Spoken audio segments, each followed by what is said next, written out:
O tema do meu TC, né, é a análise da catenária, conceitos de geometria diferencial. Eu sou a acadêmica Lília e fui orientada pelo professor mestre Tiago de Lima.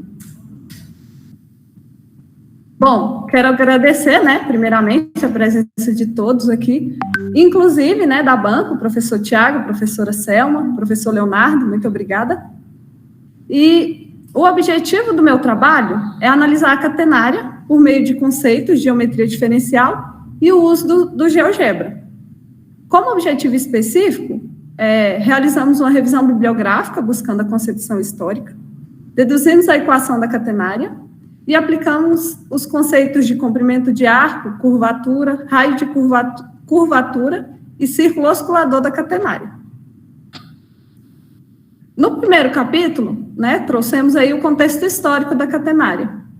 De acordo com o Ives, a catenária é uma curva plana, suspensa por 2 pontos fixos, e que está sujeita apenas ao seu peso.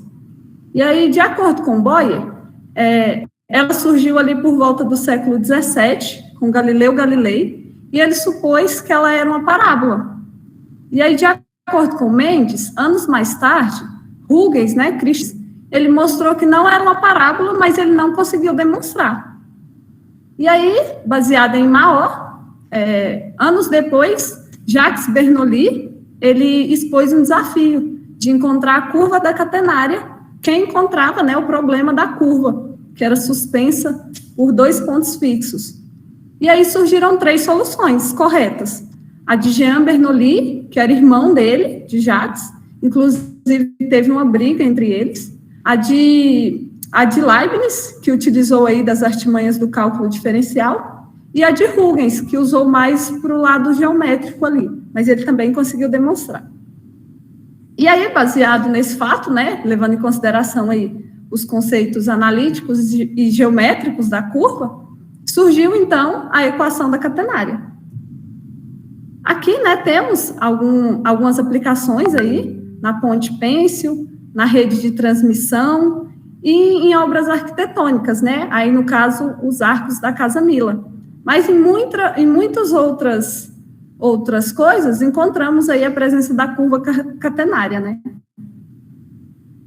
Bom, a respeito do segundo capítulo, tratamos da equação da catenária. Para deduzir essa equação, utilizamos como referência principal o Simons. E, por meio desse gráfico, né, da figura 6 aí, temos nesse sistema 3 forças presentes. T0, que é a tensão ali no ponto mínimo, o W0SG, que seria o peso do arco ali em relação a esse comprimento, e a terceira força, que é uma força tangencial ali, denotada por T maiúsculo. Considerando que esse sistema ali, a curva intercepta o eixo Y no ponto de mínimo, e levando em consideração que esse sistema está em equilíbrio estático, pela primeira lei de Newton, a soma dessas forças é 0, a força resultante é 0. E aí, partindo disso, né, partindo desse esboço, foi possível, então, encontrar a equação da catenária. Decompondo ali, né, no primeiro passo, ali no passo 1 do lado direito, e fazendo ali os devidos cálculos, chegamos, então, que a derivada, ela é dada por A vezes S. Esse A é a constante do cabo, é a constante que depende dos parâmetros do cabo, seria ali o peso ali em relação à tensão ali no ponto mínimo. E ainda temos que S é o comprimento de A. Então, seria a derivada de A vezes S. E aí, partindo disso, né, fazendo aí a substituição necessária, utilizando o comprimento de A, chegamos, então, ao problema de valor inicial, um PVI.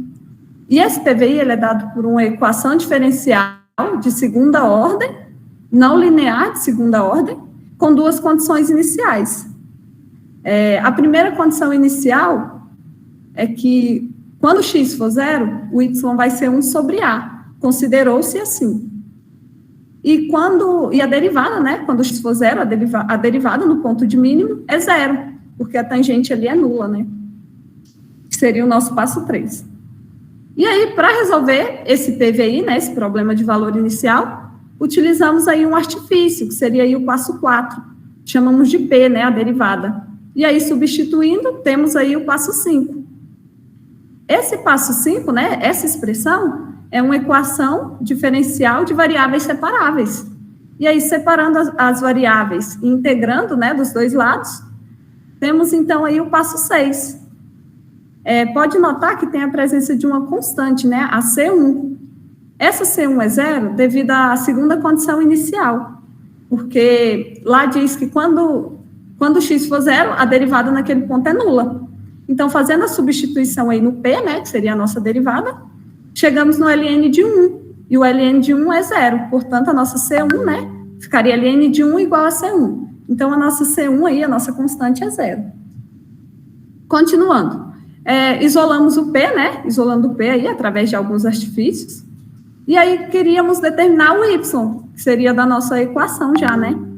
E aí, fazendo a volta, né, surgiu, então, tem um integral, né, quando a gente faz a volta, integra dos dois lados, e aí temos uma constante, que é a C2. Devido à primeira condição inicial, lá do início, que quando x é zero, o nosso y vai ser 1 sobre a, considerou-se assim, fazendo a substituição, temos que o C2 é zero. Com isso, chegamos, então, à equação da catenária, que ela é a função cujo gráfico é a catenária, mas que ela é denominada de equação da catenária. E ela também pode ser reescrita, né, utilizando a definição do cosseno hiperbólico. Bom, agora, no último capítulo, né, tratamos de conceitos de geometria diferencial aplicados à catenária. Primeiro, né, trabalhamos com uma equação paramétrica, uma delas, né, uma das possíveis equações paramétricas, onde o próprio x, o próprio t é o nosso x, né, o parâmetro é o próprio x, que aí é o nosso passo 11. Através da equação paramétrica e da fórmula do comprimento de arco, que é aí o passo 12, foi possível encontrar o comprimento de arco na catenária, onde o nosso t, ele varia entre u e v, né, u é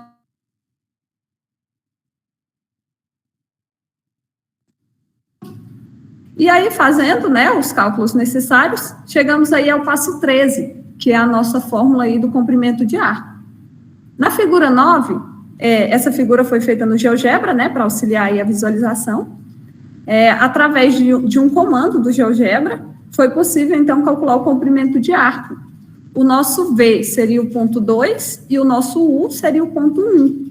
E aí, substituindo na fórmula aí, né, na fórmula 3, na expressão 13, é possível, então, encontrar esse valor de AB, que seria a distância do ponto A ao ponto B. Seria aí o comprimento de arco. Função curvatura. De acordo com Thomas, a definição de curvatura é: se T é o vetor tangente unitário de uma curva lisa, a função curvatura é K, que é o módulo da derivada de T em relação a S, né? De dt e ds. Bom, isso é o quê? É o módulo da taxa de variação do nosso vetor tangente unitário em relação ao comprimento de arco. Ou seja, é o quão rápido o módulo do vetor tangente ali, né? É o quão rápido o nosso vetor tangente, ele muda de direção na nossa curva. Em outras palavras, seria a medida com que a catenária encurva-se naquele ponto. E aí temos o teorema 1, né, que diz que a curvatura K de uma curva dada por uma função vetorial R, ela é expressa por essa expressão. E utilizamos esse teorema 1 para facilitar aí os nossos cálculos, né, por conveniência. Considerando, então, a nossa parametrização, temos aí, né, a nossa função vetorial R, e partindo dessa parametrização, fazendo, né, a derivada de primeira ordem, de segunda ordem, obtemos, então, a função curvatura, que é dada por K e é denotada por K. E a figura 10 mostra o gráfico dessa função curvatura, também feito no GeoGebra. Nessa figura, né, vemos a presença aí da catenária e a presença da curva, da função curvatura, né, essa curva de baixo. Raio de curvatura e círculo osculador. Dado uma curva e um ponto P, o círculo osculador, é o círculo que tem a mesma reta tangente que a curva, no ponto P. O centro é do lado côncavo da curva e compartilha de mesma curvatura. E tem raio beta 1 sobre K, denominado de raio de curvatura. Bom, podemos ver, né, que o raio é 1 sobre K, então é o inverso da curvatura. Então, conseguimos, né, determinar o nosso raio de curvatura. E na figura 11, temos o círculo oscilador no ponto mínimo. Mas queríamos encontrar o círculo oscilador em qualquer ponto, né, arbitrário aí da catenária. E aí, para isso, né, considerando aí a definição, que tem que ter a mesma reta tangente, o centro do lado côncavo, compartilhar a mesma curvatura, montamos, então, né, construímos esse gráfico, onde conhecíamos, né, o ponto P e o nosso vetor tangente. Faltava, então, e conhecendo o nosso raio, né, que já foi determinado, faltava encontrar o centro do círculo, para poder determinar essa circunferência aí, né?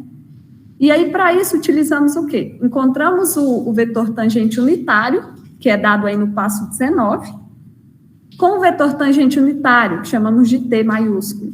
Encontramos o vetor normal unitário, chamamos de N, no passo 20. E aí, com o vetor normal unitário, sabendo que a distância do ponto P ao ponto C é o nosso raio, essa aqui. No passo 21, vemos que podemos encontrar, então, o nosso vetor, um dos vetores normais, né? O vetor normal aí que a gente precisa para resolver esse problema. Que seria o quê? Multiplicar o raio pelo vetor normal unitário. E aí conseguiríamos, então, encontrar um vetor que vai de P até C. Esse vetor V, que é dado no passo 22, nós sabemos que ele é o quê? Ele é o centro menos o ponto. E aí, conhecendo o vetor normal V e conhecendo o ponto, bastou isolar o x do centro e o y do centro. E aí, conseguimos, então, encontrar o nosso centro do círculo oscilador, que é o que faltava. Com isso, encontramos, né, a equação do círculo aí em qualquer ponto arbitrário da catenária, que é dado no passo 24. A figura 14, né, ela mostra aí o gráfico do círculo oscilador quando o nosso T é 1, ou seja, no ponto 1, né, ali, x valendo 1.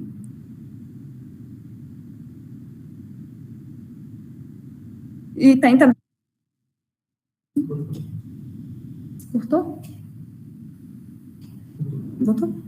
Temos ainda algumas considerações finais, que a utilização do GeoGebra mesmo facilitou muito a visualização e a compreensão dos conceitos. Inclusive, né, essas considerações, vamos fazer aqui no GeoGebra. Só um instante. Aqui. Podemos analisar aqui. Analisando primeiro para o nosso parâmetro T aqui, né, para o nosso parâmetro. E aí vamos considerar a nossa constante, né, ou seja, os parâmetros ali do cabo, valendo 1. Conforme o nosso T aumenta, vou aumentar aqui um pouquinho, podemos analisar aqui o nosso raio, o nosso círculo oscilador, né? O nosso raio aqui vai aumentar. O raio desse círculo vai aumentar. E com isso, a nossa curvatura vai diminuir, pois um é o inverso do outro, né? Então, sempre que um aumentar, o outro vai diminuir, e vice-versa. Então, conforme aqui o nosso T aumenta, né, ó, a nossa curvatura vai diminuindo. E conforme o nosso T aqui, né, ele se aproxima de zero, podemos analisar aqui, o nosso vai diminuir, né, e com isso a nossa curvatura vai aumentar. E realmente, conforme nessa parte mais baixa aí da curva, né, ela é mais encurvada. Então, com isso, né, a nossa curvatura vai aumentar. E ainda, considerando aqui o T valendo 1, vamos agora analisar para a nossa constante de especificidade do cabo, aqui, o nosso A. Conforme a nossa constante vai aumentando, o nosso raio, né, também vai aumentar. E com isso, a nossa curvatura vai diminuir. E o nosso comprimento de arco também, nesse caso, aumenta. Conforme o nosso A diminui, a nossa curvatura, né, A nossa curvatura aqui, ela vai diminuindo também. Opa. A nossa curvatura aqui, ela vai diminuindo, e o nosso raio aqui também. Não, a nossa curvatura vai aumentando e o nosso raio vai diminuindo, conforme aqui o A aumenta, porque ela vai ficando mais encurvada, né? Então, a nossa curvatura vai aumentando cada vez mais aí nesse ponto mínimo aqui da catenária. Deixa eu ver aqui, só se eu esqueci alguma consideração. Não, acho que eu falei tudinho. Essa aqui são algumas referências, né, que utilizamos aqui no slide, está no trabalho também. E é isso. Muito obrigada. Quero agradecer novamente a banca, né, o professor Tiago, professora Selma, professor Leonardo, a todos aqui presentes e a todos aí que estão de longe, né. E é isso. Obrigado, Lilian.